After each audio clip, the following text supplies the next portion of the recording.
we are covering tonight in a lot of cases is some new legislation. So what are we going to cover off?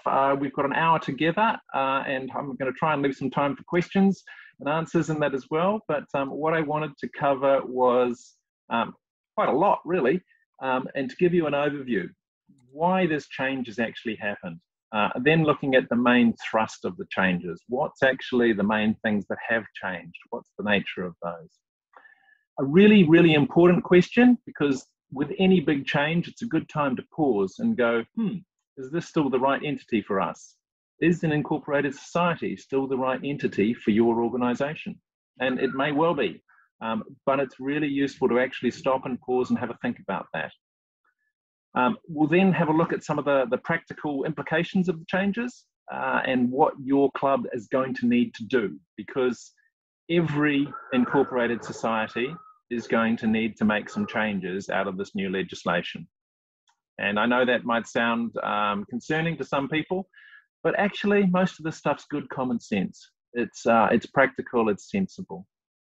I'll also provide you with some links to some really useful resources. There's some great organisations out there in New Zealand who are providing some really good information about this that can help you, and you can learn more, because it's a little bit like an onion. We're going to peel off the first couple of layers of the onion tonight, but probably you're going to want to peel a few more layers of the onion across once you get into this in detail. And yeah, as I said, hopefully we'll have some time for some Q&A. So that's the general plan of attack. And why have we got this change? Well, the opening paragraph of the Law Commission report said it all. And it started off by saying the Incorporated Societies Act 1908 is uncomfortably old and has been little amended since its enactment. It's one of, the 1908 Act is one of the oldest bits of legislation that's still on our books in New Zealand, that's largely been unchanged. So it's been an amazingly enduring bit of legislation. But life was very different in 1908 to what it is now. So this review, how did this happen? Well, back in June 2010, the Law Commission started a review of the Incorporated Societies Act. And the Law Commission is kind of like a bunch of very smart lawyers with specialist knowledge in a topic who get together to study it deeply and go, do we need to make any changes? And they did a really thorough exercise. It took a number of years, and this report was released in August 2013. So it's been a long time coming, this legislation. And you might say, well, hang on, if we had this report in 2013, why has it taken us this long to get here? It's been important legislation change, but it's not been urgent legislation change. And unfortunately, the changes, the bills that have gone before Parliament have twice come up against elections. So we've had 2 elections since the time that this report was actually issued, and it just got bumped off the order papers. Interestingly, of all of the Law Commission reviews that I've read, and I've read a few, this one would probably have to be the most accepted one of any that I've seen. So they came out with something like 123 recommendations, and of that, government of the day said we agree with 121 of them. And of the other 2, we just want tweaks on them. And that's pretty extraordinary that a government will agree with that many recommended changes. So what that says was it was a really thorough review. It was really well thought through. It was well researched. It was well consulted. So a good review. I think you can take it from that. So what did we have previously? The 1908 Act. It was world-leading and innovative at the time.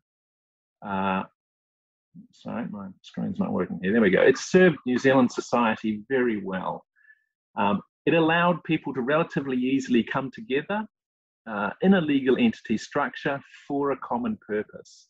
It's a very democratic form of legal entity. It currently, there's somewhere around 23 or 24,000 incorporated societies in New Zealand.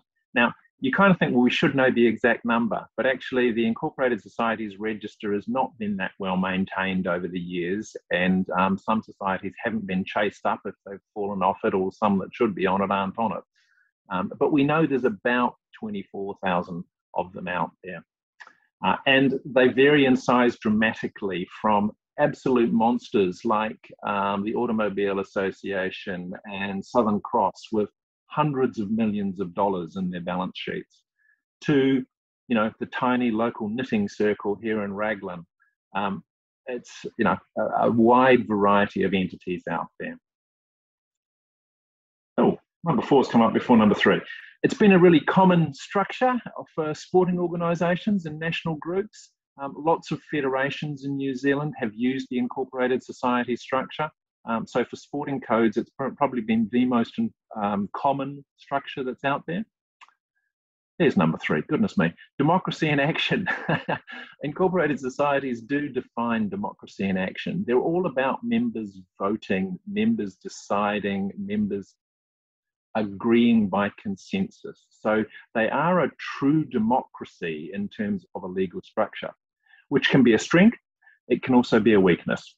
I'm not sure if any of you have been to an AGM that's turned acrimonious. I know as an auditor, I certainly have. And being a democracy in action, it assumes active involvement by the members. Now, interestingly, and we'll talk about this a little bit later, that's become a little bit challenging in some organisations and has caused a few problems over time. It was, the 1908 Act was a very short Act. I think it was total of 15 pages, and that included some appendices. And it was very simple legislation. You know, if I sum up what it actually said, it basically said, this is how you open an incorporated society. This is how you close one. But it didn't really tell you much what to do in the middle. And, you know, when we think about it, actually it's the middle that's the important bit. How should it be run? How should it be operated? What's the rules? What's the guidance? What's the norms around there? And the 1908 Act really just gave you a very broad frame for establishing one and let organisations go to it. Appropriate in 1908, now life is a little bit more complex of the things that we have to deal with. So we needed a slightly more complex piece of legislation. So it was a good act, but societies and expectations have become more complex. And really importantly, the 1908 Act didn't allow for when the sun wasn't shining. And what I mean by that was, it didn't provide any assistance or any guidance or any help at all when things went pear-shaped. And, you know, as an auditor, I know that things go pear-shaped from time to time. It just happens. Companies Act is a really good case in point. We have hundreds of thousands of companies in New Zealand. Most of them will only look at the Companies Act when they establish their company or they're doing something really major. The rest of the time, it's just there and it's in the background. But if things go wrong, the Companies Act actually provides a really good frame for how should we address this. If we've got a dispute between shareholders, how does that actually get addressed?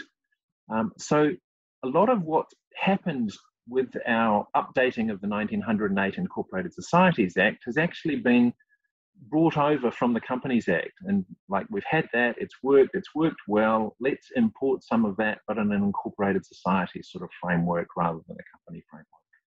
So it helps provide guidance for when the sun doesn't shine. So the thrust of the changes, well, the focus on the review was on modernising the legislation and providing better guidance for people to actually run incorporated societies. The report recommended replacing completely the 1908 Act, and I think that was the right approach. It was far too simple, and it made numerous recommendations for improvements. So provide some good guidance, adopt common law principles and practice. A lot of what is in the Act actually exists in law for you under your existing structure now. It's just not all in one place in an Act. So there has been quite a lot of scaremongering that I've seen out there in the press and in a few forums that I've been involved in of people basically saying, this is really hard. No one's ever going to want to be involved in an incorporated society again because there's all this legal liability and it's terrible and the sky is going to fall. Well, actually, most of the legal liability that exists under this new act already exists. It's just not in the one piece of legislation, the 1908 Act. It's there in common law, the case law that's developed over time. By putting it all in one place and by clarifying it, the aim here is that it's easier for people to get their heads around. And I would certainly agree that to be the case. So some of the things that the new changes are trying to do is that they're trying to give some statutory duties of office holders, what is expected of office holders in terms of good practice. And we'll go through a few of those, but to my way of thinking, most of it is just common sense. Deals with things like requiring for dealing with conflicts of interest. How should that be handled? There will always be conflicts of interest. We live in a village in New Zealand. People are related. People are all sorts of businesses that do business with incorporated societies and all sorts of other things like that. It will happen. How should we deal with it? That's the question. And there's a requirement, for example, to put a dispute resolution process within the Constitution so that if members have a dispute, how should that be handled? What's the process that we should go through? So really, it's trying to codify common sense and good practice. MIMBI is our Ministry of Business, Innovation and Employment, and that's the government department, the behemoth government department that actually looks after all companies, all incorporated societies, all partnerships, all legal entities, basically. And they put up on their website what they were trying to do when they were stewarding the legislation through and getting it through Parliament. And essentially, it was summed up in these 3 points here.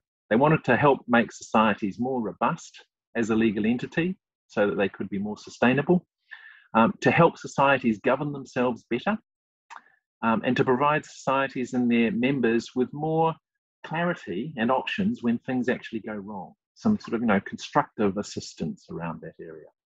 So I think that's all really good, helpful intent. And from one who in my career has had to read quite a lot of legislation and then translate it into what it actually means in practice, I'm not concerned by what I'm reading in this legislation. And that's certainly not the case with some other legislation that I've had to go through. So I think this is good common sense.